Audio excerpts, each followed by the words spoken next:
Es domāju, ka šobrīd man ir iebjās tas, ka par šo te laiku man pašam uztveri ļoti mainījusies. Kā? Es ļoti pārdzīvoju līdzi par to, kas notiek gan ar Latviju, gan ar partiju, gan vadīt partiju. Tas ir ļoti grūti. Jā. Man tiešām nav pašmērķis nokļūt politikā bijis. Nekad. Jo, man arī ir savs ambīcijas. Man arī ir savi mērķi. Es gribu būt saņemības. Es gribu būt saņemības. Es gribu būt saņemības. Es gribu būt saņemības. Man nav pieņemama aizmuguriska darbība un dīlošana. Droši vien, ka mums ir arī jāvienojās par nosacīto manu labumu visā tajā štelē. Vai tā ir nauda, vai tā ir vara, vai tas ir ekonomikas ministrs, vai tas ir, es nezinu, kaut kādu iemeslu dēļ, taču es tā kā rodas. Ko mēs darām ar to viesapērtību? Mums ir kaut kāds rāmjā piešā. Es esmu Valdis vadītājs. Un mēs ar viņu strādājam, tāpēc, ka mums cita iespējas nav. Un mēs satiekamies trešdien, būtu labi, kas tur ir, ja viņš nenāk, tad viņš nenāk, jo viņš jūtās pazemot šodien. Un mēs ar Vietu turpinam strādāt, jo man arī citas iespējas nav. Ja mēs tagad pārstājam, tad man vispār kāpos nenāk, un šitas es līdz tās bankētas parādā katru mēnesi par šitu.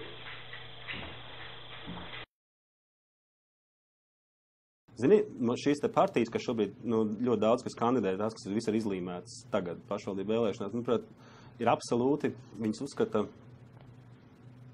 vēlētājs par muļķiem. Bet iet un pārliecināt apkārtējo 80% cilvēku, kas ir dzīvnieki, par to, ka viņiem ir iespēja kaut ko mainīt, tas ir tas manās acīs pienākums. Tas ir strādāt uz ārā. Sabiedrības ir dzīvnieki? Es domāju, ka jā. Ratis Zakatistovs, kas ir Saeimas deputāta Artūrs Kaimiņa palīgs un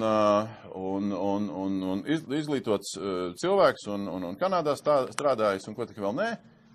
Daudz saka, ka viņš ir īstās partijas smadzenes. Tā ir? Atis ir man ļoti milzīgs atbalsts, pamats un domu ģenerators. Un Atis ir, tā kā mēs šitā te strādājam, un Atis man ļoti daudz palīdz. Viņa ir vienīgā, kas tagad saprot, kas notiek Saeimā. Tu nesaproti. Tev nav viena tēslot, tev nav vienas parodes. Labi, bet tu nesajēdz, kas notiek. Tu nemāc uzrakstīt vēstuli. Mums vajag kādu, kas uzraksta vēstuli, lai uzrakstītu iesniegumu. Tā mums nav. Jā, mums tā nav. Tad, ir viņš partijas īstās smadzenes? Atis ir viennozīmīgi Atis ir šīs te, jauda, šī te domu ģenerēšana un idejas, tas ir Atis. Jūs esat ļoti divi atšķirīgi cilvēki. Protams, tāpēc, ka KPV ir atšķirīgi cilvēku partija, nevis, tur nav tā, ka cilvēkiem, ko mēģina iestāstīt, ka, tā ir kaut kāda trako partija. Klausi mani, kamēr es valdes sēdi tajā brīdī, kad es saku personīgus uzbrukumus. Un tas ir šī brīža situācija. Un tas, kas ir vajadzīgs, tā ir mana atbildība tagad, būs finanses. Es kārtošu, cilvēku piesaist, es kārtošu un biroju vadību arī es kārtošu. Tās ir manas šī brīža pilnvaras. Tā mēs esam pielēmuši šeit, tas ir, ko Luko stāstīs Armandam, tas ir, ko tu esi sapratis. Mana vienīgā prasība no tevis ir nevis attiekt no kaut kādiem konceptuāliem jautājumiem, bet pilnīgi un kategoriski. Nekādi personīgi labi. Un taču šī ir tā situācija, kur mēs esam.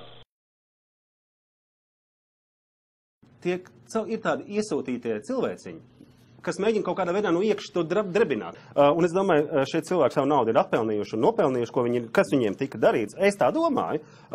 Viņiem vajadzēja pirmkārt sist reitingu uz zemi, otrkārt vajadzēja radīt šaubas par šo te KPV. Vienreiz es esmu saņēmis 2000 eiro plus PVN. No tiem 2000 eiro, 1400 samaksāju par šito dzīvokli. Tad dzīvokli atsevišķi netiek iemaksāts? Nē, par dzīvokli atsevišķi tiek iemaksāts. Es saņemu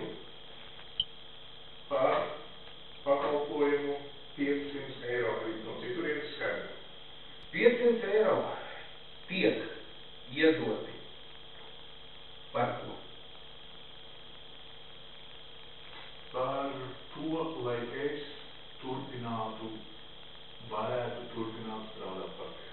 Pagājušajā vienkārši fundamentāls jautājums. Ja tu nebūtu KPV un tev nebūtu ar šo visu nekādu sakārt, tā mums dos dzīvību? Būtu varbūt, jā. Principā es domāju, ka, Jāni, nodokļu maksātājiem, es domāju, ka es esmu atpelnījis jau savu izmaksāto algu, kas ir noticies. Fucking man apsūs jāsaka visu trēnību, un viņi tiek apmaksāt. Un tas, ka Andresē fucking ir alga, un viņam tas ir alga, un ja mums vajag nopērkt, tad tas arī tiek nopērkt. Es no tā visu patu 1000 eiro. Man ir, prasa no kāda naudas ceļoja, tā tālāk, man ir